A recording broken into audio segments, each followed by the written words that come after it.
पर Hindi YouTube channel को subscribe कीजिए और हमारे यूट्यूब चैनल के जरिए स्टेनो की तैयारी कीजिए। तो चलिए डिक्टेशन स्टार्ट होती है 1 सेकंड बाद। स्टार्ट। अंग्रेजी को राष्ट्रभाषाओं की सूची में सम्मिलित करने के लिए जो सुझाव सदन के सामने आया है उसका विरोध हम इसलिए नहीं कर रहे हैं कि हमें किसी भाषा से दुश्मनी है। हम यदि अंग्रेजी भाषा के आधार पर विद्वान बने हैं तो यही कहकर कि हम उसी के द्वारा बने रह सकते हैं।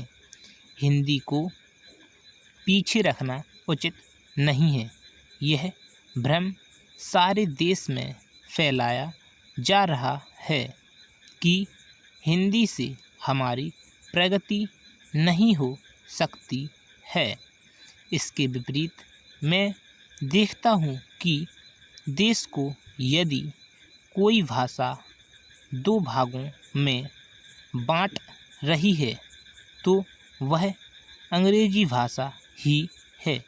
जिनको हिंदी नहीं आती वे समझते हैं कि हिंदी पढ़े लिखे लोग उन पर हावी हो जाएंगे। मेरी समझ में तो यह बात नहीं आती है। जो आदमी विदेशी भाषा का पंडित बन सकता है उसे हिंदी का साधारण ज्ञान प्राप्त करने में कौन सी कठिनाई आ सकती है। हिंदी तो इतनी सरल भाषा है कि थोड़े से संपर्क से ही आदमी हिंदी जान लेता है और अपने भाव प्रकट कर लेता है। ऐसी अवस्था में यदि हिंदी राष्ट्रभाषा का स्थान ग्रहण करती है तो हमारा अंग्रेजी से संबंध टूटने वाला नहीं है। हर देश की अपनी एक भाषा होती है जिससे लोगों के विचारों का आदान प्रदान होता है और वे अपनी समस्याओं को समझते हुए उन्हें सुलझाते हुए आगे बढ़ सकें। यह भाषा वही हो सकती है जिसको देश के अधिक से अधिक लोग समझ बोल और लिख सकें। इस देश में केवल हिंदी को ही ऐसा स्थान प्राप्त है। फिर हमें हिंदी को देश की राष्ट्रभाषा बनाने के लिए क्यों आपत्ति है।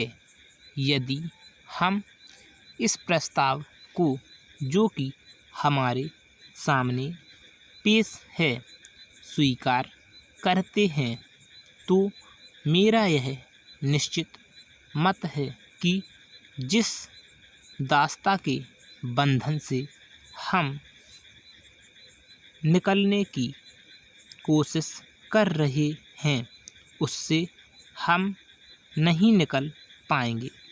पैरा।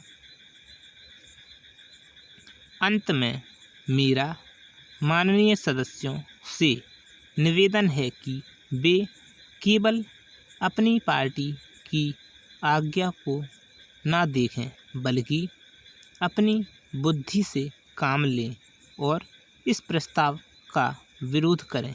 यदि यह प्रस्ताव पास हो जाता है जो कि बाद में कानून बनने वाला है तो यह आज़ादी जो हमने 200 सालों के बाद प्राप्त की है उसके फलने फूलने में बाधा आ सकती है।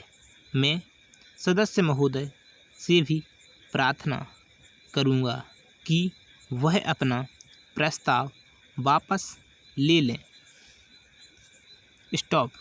तो डिक्टेशन समाप्त हुआ और हमारे यूट्यूब चैनल को सब्सक्राइब कर लीजिएगा। Thanks for watching.